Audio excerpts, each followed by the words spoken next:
Now we'll start the session. In last lecture, we have seen this Hooke's law, okay, for triaxial stresses, and we have just discussed this one.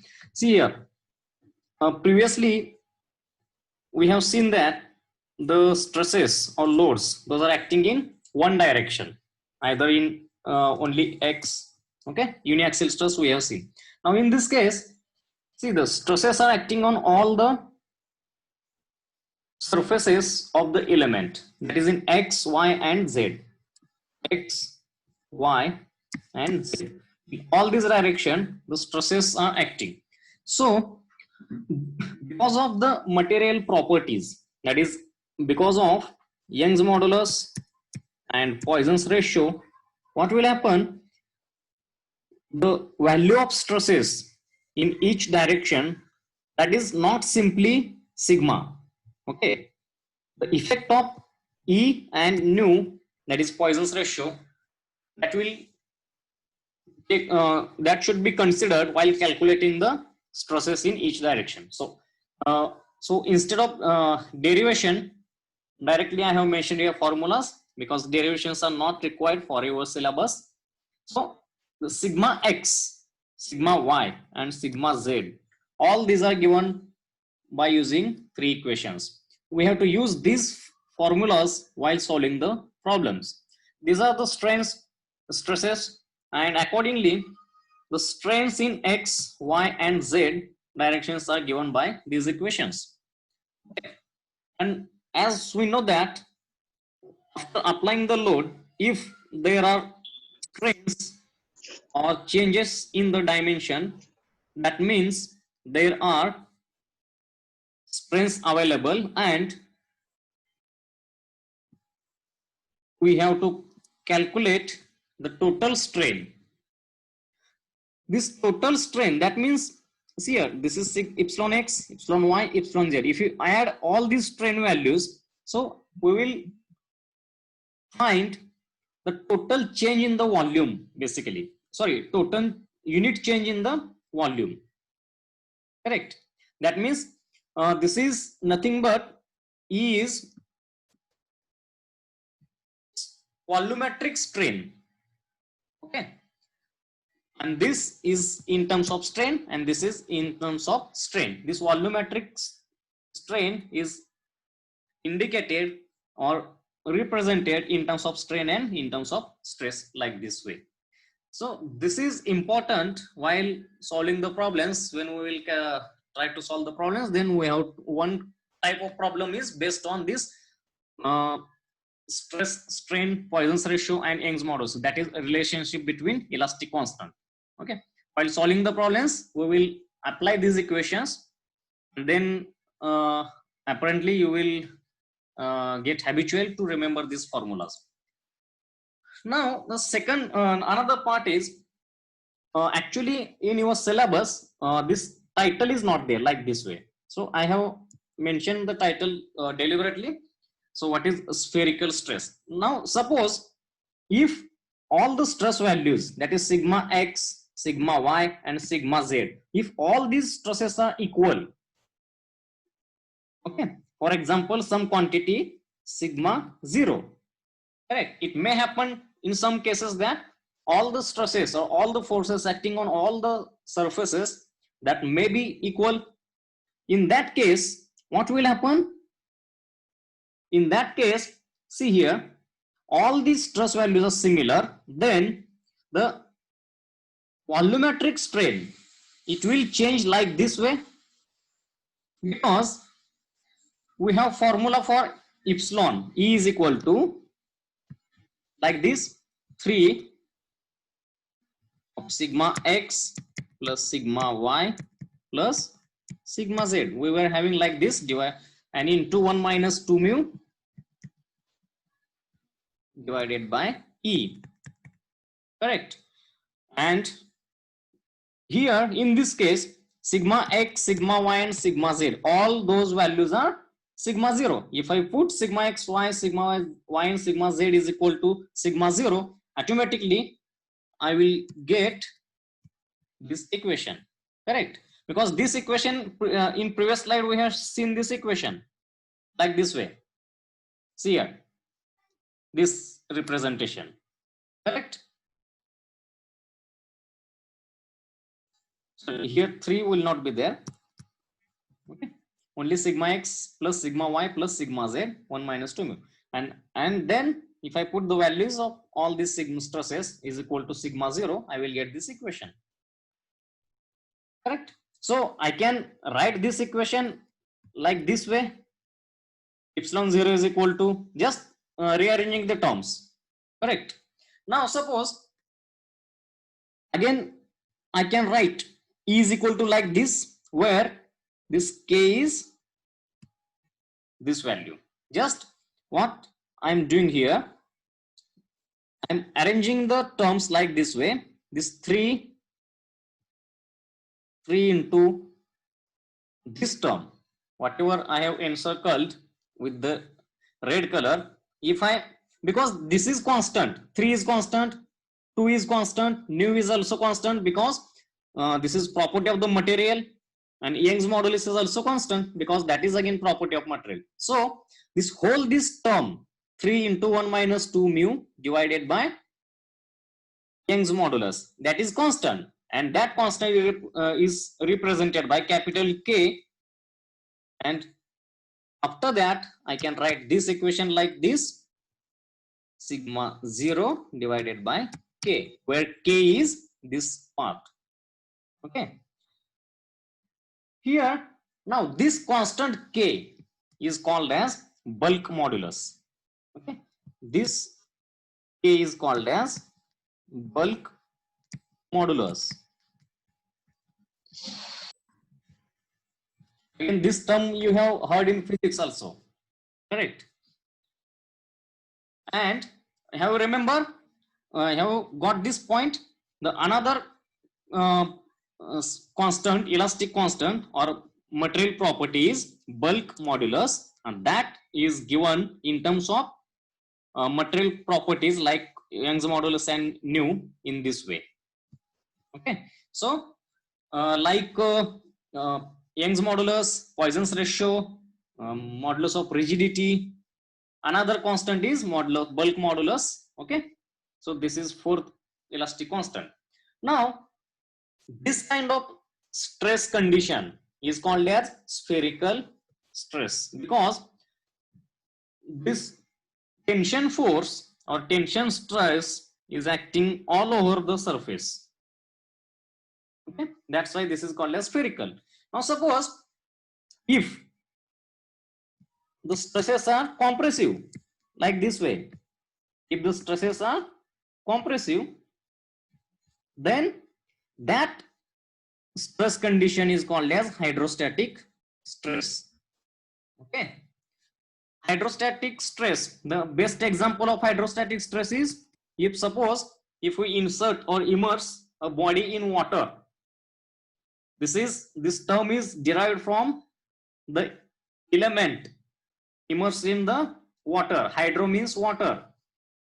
Okay, because if we immerse any body in the water will impart the compressive stress on that body or compressive force, correct? That's why this stress condition is called as hydrostatic stress, if the stresses are compressive.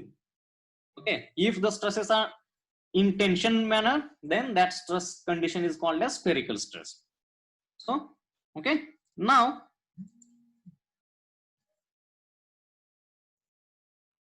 we have seen till now 4 elastic constant, correct?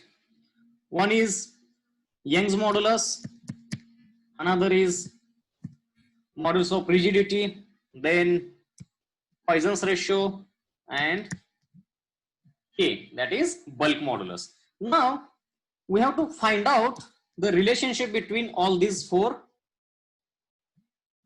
elastic constants. Now again, the derivations are not needed here.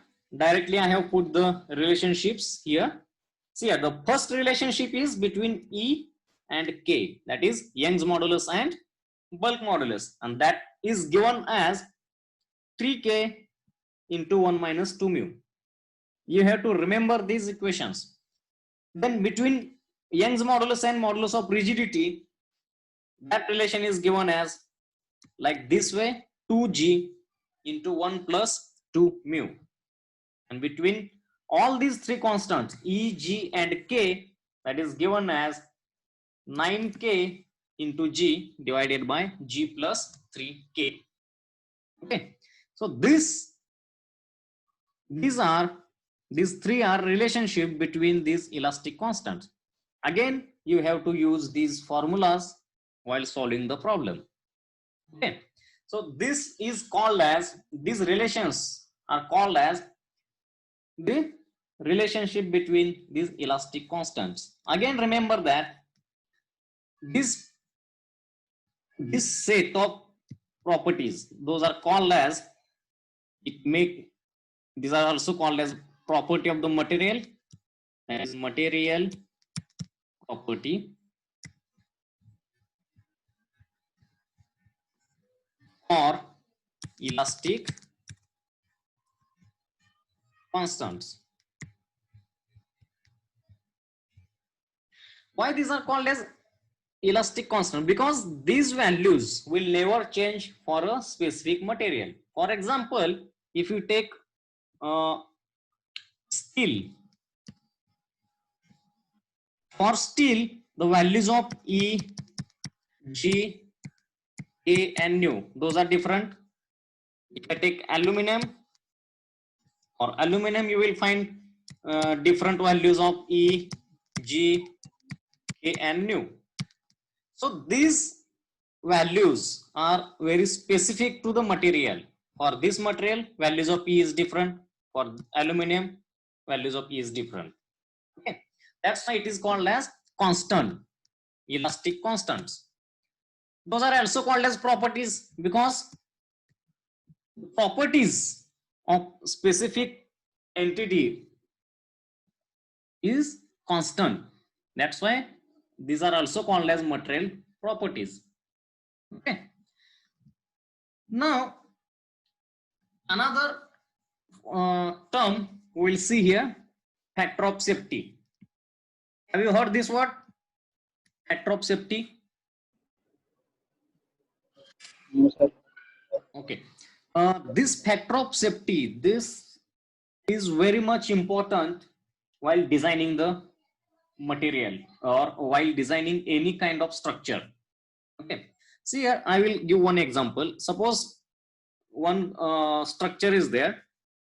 Okay. Or suppose one chair is there, and on that chair, if suppose the capacity of that chair or capacity of any structure is 50 kilonewton, that means what? That structure is maximum capable to withstand the load is 50 kilonewton. Okay, for example, maximum capacity is 50 kilonewton. Okay. Otherwise, we'll do one thing.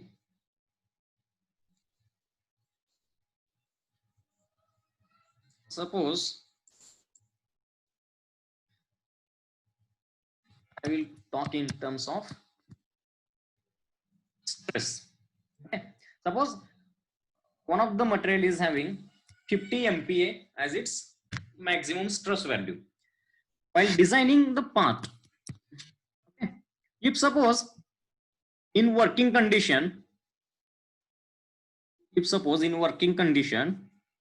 if it may happen that sometimes it crosses this limit also, the load. Suppose 50 MPa is maximum load which can be withstand by that material, but suppose in working condition, if we came across 60 MPa stress, then what will happen? This material will break, fail. Okay? Yes. Correct. So while designing any structure, what criteria we have to follow? That we have to consider the factor of safety. That means suppose your material is having maximum stress value is 50, then you have to design that structure for the stress value less than 50. This stress should be less than 50. Okay, that means maximum you can design that structure for stress value of less than 50. So this, that means if you take the ratio of these two, maximum stress value and this working stress value, if you take that ratio is nothing but factor of safety, that is FOS. Okay. So it is defined as sigma max, that is maximum stress value divided by allowable.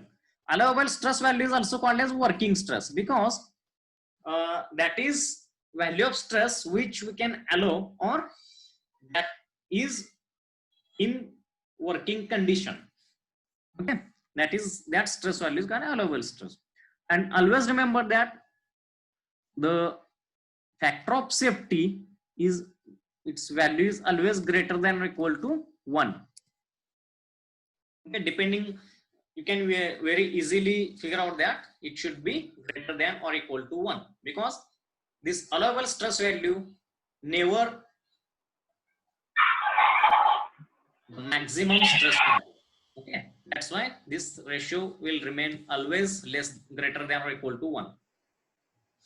Okay, now till now we have covered, I will recap, I will just show you the syllabus what we have covered till now, and then